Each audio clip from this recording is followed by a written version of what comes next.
वक्फ bill को नीतीश कुमार और चंद्रबाबू नायडू का भी समर्थन मिल रहा है और दावे ऐसे किए जा रहे हैं कि नीतीश कुमार और चंद्रबाबू नायडू के इस बिल का समर्थन करने के पीछे एक बहुत बड़ी रणनीति है और इससे नीतीश कुमार और चंद्रबाबू नायडू मुस्लिमों को साधना चाहते हैं, लेकिन शायद अब ये उनका जो खेल है वो फेल हो गया है। सवाल है कैसे? तो आज एक्सप्लेन बाय एबीपी लाइव में हम चर्चा इसी मुद्दे पर करेंगे। नमस्कार, मैं हूं आपके साथ आशीष सिंह आनंद।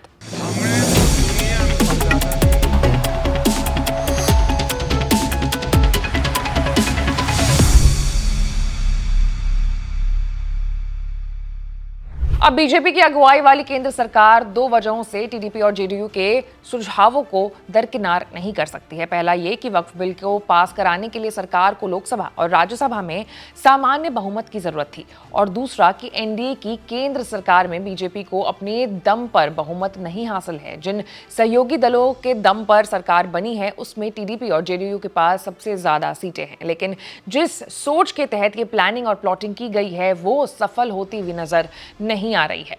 दरअसल नीतीश कुमार की पार्टी जेडीयू में बवंडर मचा हुआ है। अब तक 5 मुस्लिम नेताओं ने इस्तीफा दे दिया है। संसद में वक्फ संशोधन विधेयक पर जेडीयू के समर्थन करने के कारण इस्तीफे का जो ये दौर है वो निकल पड़ा है। ये विधेयक लोकसभा और राज्यसभा में पास हो गया है। इसका साइड इफेक्ट ये है कि कम से कम 5 मुस्लिम नेताओं ने नीतीश कुमार का साथ छोड़ दिया। उनका कहना है कि वो इस विधेयक से सहमत नहीं है। हालांकि शुरू में 1-2 नेताओं को पार्टी ने पहचानने से इनकार किया था, मगर मामला थमा नहीं। बिहार में जेडीयू के कई नेता वक्फ संशोधन विधेयक पर नीतीश कुमार के समर्थन से नाराज हैं। उन्होंने पार्टी से इस्तीफा दे दिया है। सबसे पहले राजू नायर ने इस्तीफा दिया, फिर तबरेज सिद्दीकी, अलीग, मोहम्मद शहनवाज मलिक और मोहम्मद कासिम अंसारी ने भी पार्टी छोड़ दी। आखिर में नदीम अख्तर ने भी इस्तीफा दे दिया।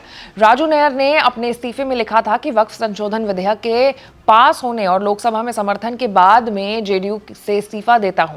उन्होंने ये भी कहा था कि वो पार्टी के फैसले से बहुत दुखी हैं। मैं काले कानून के पक्ष में जेडीयू के मतदान से बहुत आहत हूं जो मुसलमानों पर अत्याचार करता है। नदीम, राजू और तबरेज ने शुक्रवार को इस्तीफा दे दिया। शहनवाज और मोहम्मद कासिम अंसारी ने गुरुवार को ही इस्तीफा दे दिया था। राजू नायर ने भी लिखा था कि वो जेडीयू युवा के पूर्व राज्य सचिव और पार्टी के प्राथमिक सदस्य से इस्तीफा दे रहे हैं। उन्होंने मुख्यमंत्री नीतीश कुमार को पत्र भेजकर उन्हें सभी जिम्मेदारियों से मुक्त करने की अनुरोध की थी।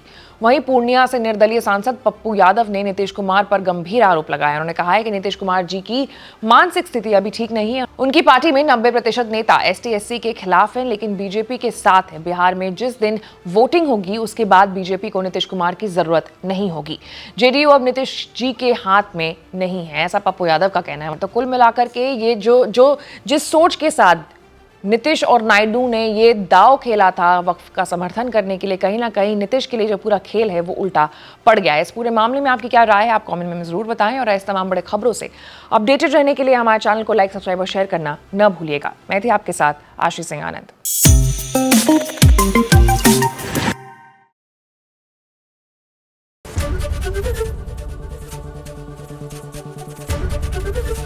एबीपी गंगा, खबर आपकी, जुबान आपकी।